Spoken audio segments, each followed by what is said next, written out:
Hello everyone, welcome to Full Moon Movies. One battle after another feels less like a political thriller and more like a slow erosion of certainty. Paul Thomas Anderson does not frame ideology as spectacle or revolution as triumph. Instead, he observes what happens to people who live inside belief systems long enough for those beliefs to begin consuming them. The film moves with patience, almost drifting through conversations, glances, and uneasy alliances, allowing tension to gather not through explosions but through implication. At its core, the film is about commitment to cause, to loyalty, to history, and the quiet toll that commitment actually extracts. The characters are not caricatures of left or right, nor they are symbolic placeholders for arguments. They are people who are navigating systems larger than themselves, systems that promise purpose but rarely offer protection. What makes the film compelling is how it refuses to simplify those systems into heroes and villains. Both political approaches are shown as driven by conviction, yet both carry the same gravitational pull towards destruction. The performances anchor this ambiguity. There is wariness beneath the speeches, a hesitation beneath the certainty.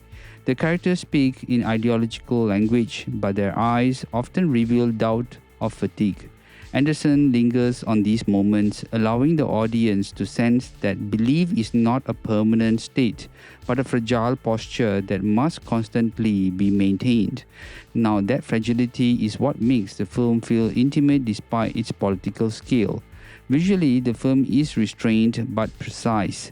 Environments feel lived in rather than stylized. Offices, streets, meeting rooms. These spaces are not grand arenas but quiet containers for negotiation and pressure. The camera often observes rather than intrudes, reinforcing the idea that history unfolds not in dramatic proclamations but in incremental decisions.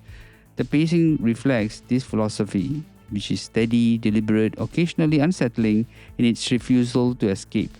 As the narrative progresses, consequences begin to surface. One character slowly disappears, politically, socially, and almost physically, until their absence feels like a quiet death. Another becomes absorbed into the machinery of plausible deniability, erased in the fiery flames of narrative control. The film does not dramatize these outcomes with spectacle, it lets them settle like ash. The message is clear without being declared. Violence, whether ideological or reactionary, does not really reward its architects. And here lies the film's most unsettling strength. While there is a form of resolution, events conclude, trajectories stabilize, nothing really feels victorious. Both approaches to power have left scars. Both have consumed the very people who believed in them. So, who really wins? The film offers no clear answer. Perhaps the systems actually endure. Perhaps narratives really wins. Perhaps the illusion of continuity wins. But the individuals at the center really do not. Now, this ambiguity extends to the ending itself. Revolution appears to continue, but its direction is uncertain. There is motion without clarity, ideology without destination. As viewers, we are left in a similar position to the characters, passengers on a ship steered by competing interests, each justified by its own logic. The film subtly implicates us in this drift. We watch, we interpret, but we do not steer. Now, what makes one battle after another resonate is this sense of displacement. It suggests that the political struggle is not a straight line towards improvement or collapse, but it's actually a cycle that reshapes participants while preserving structures. It always has been in the history. Some live for the cause, finding identity within, while others are destroyed by it, erased or sacrificed in the name of continuity. The film does not condemn belief, but it questions its cost. Now, technically, the film benefits from careful composition and controlled color grading. In 4K, textures such as fabric, skin, light filtering through rooms feel tangible, reinforcing the grounded realism. There is no visual excess to distract from the moral weight. Sound design is similarly understated. Silence and ambient noise often carry more tension than dialogue. Now, these choices align with Anderson's intention. This is not just about cinematic fireworks, but about sustained observation.